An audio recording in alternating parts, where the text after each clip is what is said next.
Deus Ex, we want it to be the window to the future.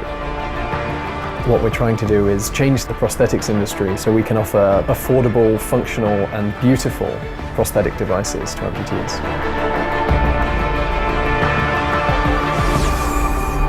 I'm proud of being one-handed. It doesn't make me feel any different. But wearing this, instead of having people come up to me or give me like the sincere look of, oh, you've lost your arm, they go, oh wow, this is fantastic. And I just like to see people have a smile on their face about it. That's what it's all about for me. Because we're heavily promoting this kind of technology, some people really think like we were producing, augmented arms. And some fans or some moms and so on were asking, where can I buy your arm? And unfortunately, we have to say, we're not building any arms, we're just a video game company. But that triggers, the thing where we say, we should do something. It was a really natural fit when they got in touch with us. We were almost expecting it at some point, and we formed this idea to try and turn Adam Jensen's arm into a real-life bionic limb. I was actually only born with my left hand, so I've never seen any different, and I've always wanted to have like a robotic hand. I've never said I wanted two hands, just a robotic one, just to feel more cyborg, because it's just so much cooler, especially being into sci-fi and comics and stuff. I developed the first bionic hand when I was 17, just tinkering in my bedroom at my parents' house when I was younger. So when I went to university a few years later, I wanted to take the project a little bit further and found that bionic hands existed for amputees to wear, but they were extremely expensive. And so I used that angle as an excuse to be allowed to create a bionic hand for my final year project at university.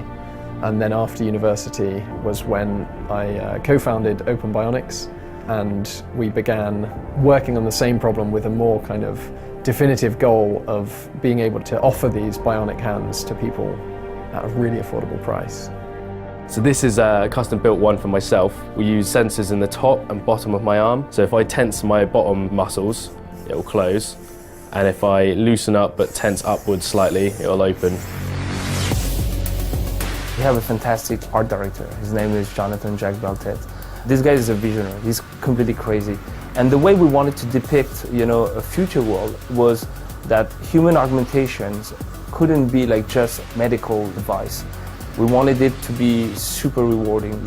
People are wearing this kind of prosthesis in a fashionable way.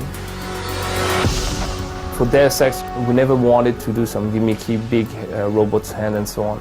We wanted something to touch upon, the high fashion, very refined design, something that looks very slick and very, you could be very proud to wear it. And then you can change all the functions like that. Kind of cool. At this point, we've made a semi-functional prototype. So we've made one that's functional and looks similar to Adam Jensen's hand. The next steps for us will be perfecting the functionality of it so that it works really nicely and it's very good at grasping objects. And then making the finish really nice so that it looks the part as well. The design files that we're working on in this project will be open source as well, so people will be able to download them. If they have a 3D printer, they'll be able to make themselves an Adam Jensen arm that will be functional and they'll be able to use it. We don't want to cut this technology, this accessibility to people who have their both hands and so on. So we partnered with Intel with their RealSense division and Razer with their Stargazer division also. Multiple points on the hand in motion is captured in real time.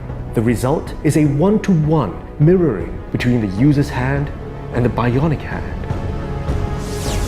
We want to show limb-different people that the products and devices that they're seeing in science fiction, in gaming and in movies can become reality and can become reality very soon. It's mind-blowing for a lot of people, but I cannot wait for the future of this.